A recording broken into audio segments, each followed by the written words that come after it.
গভীর শ্রদ্ধায় স্মরণ করছি ভারতীয় সেনাবাহিনী প্রয়াত সেনাদের। তাদের পরিবার ও আত্মীয় স্বজনের জন্য রইল সমবেদনা। বর্তমান সময়ে সাহিত্য, সংস্কৃতি, কৃষ্টি ও সঙ্গীত জগতে যে সমস্ত বিশিষ্ট ব্যক্তিদের আমরা হারিয়েছি তাদের জন্য রইল আমাদের বিনম্র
অনুষ্ঠানের সূচনা করছি।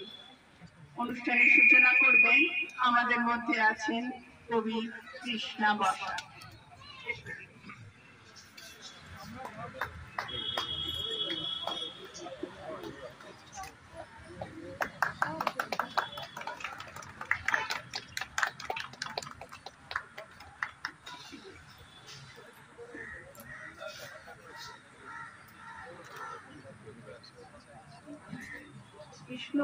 বিশ্ব উন্নয়নের জন্য আমরা প্রদীপের পরিবর্তে এইভাবে অনুষ্ঠানের সূচনা করি।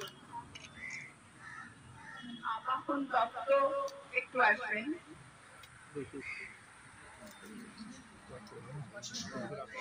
রায়, সুরঞ্জন মির্জা এবং সুকুমার রোজ মহাশয়।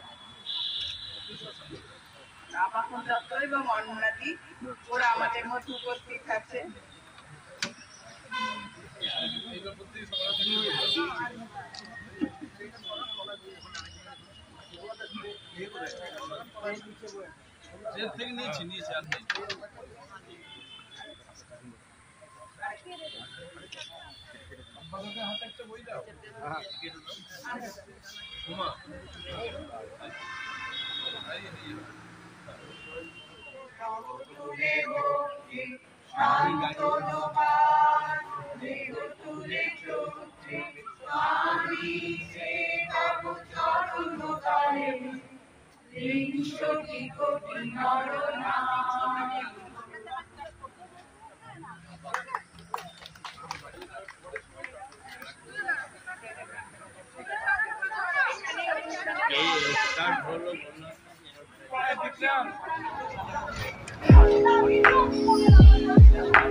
বসন্ত তুমি কেবল ষোড়শীর বুকে ষষ্ঠদশীর বুকে কি ছুটবে না পলাশ? ডুমুরের ফুল কোন সংগমনে লুকালে খুঁজবো না জপের মালা যদি দাও ধরা।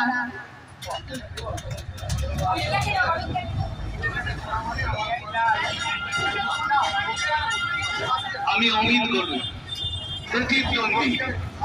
বাজারের ব্যাগে তেলের শিশি আলু পটলের সঙ্গে বন্ধুর মতোই থাকে, অথচ কড়ায় তেল ঢালার পর সেই তেল যখন গরম হয়ে যায় তখন আলু পটলকে দেখলেই ছ্যাঁক করে ওঠে। আমাদের এই কলকাতা শহরে আমাদের বাঙালির সাথে বাংলা ভাষা পৃথিবীর ইতিহাসে বিভিন্ন সময়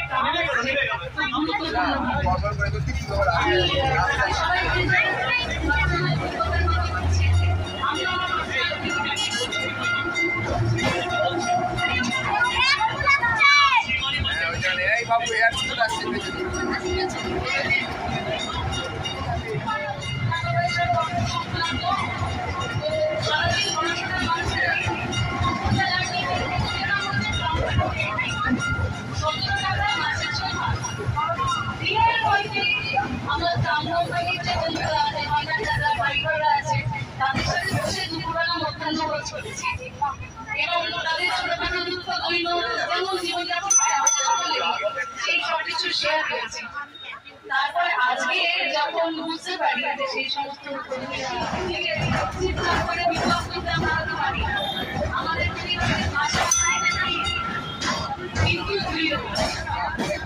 আমরা গানে গানে পরিবার চালাতে পারি, কেমন করে এগিয়ে আপনার অসুবিধার জন্য কিছু করা নেই। সম্পাদক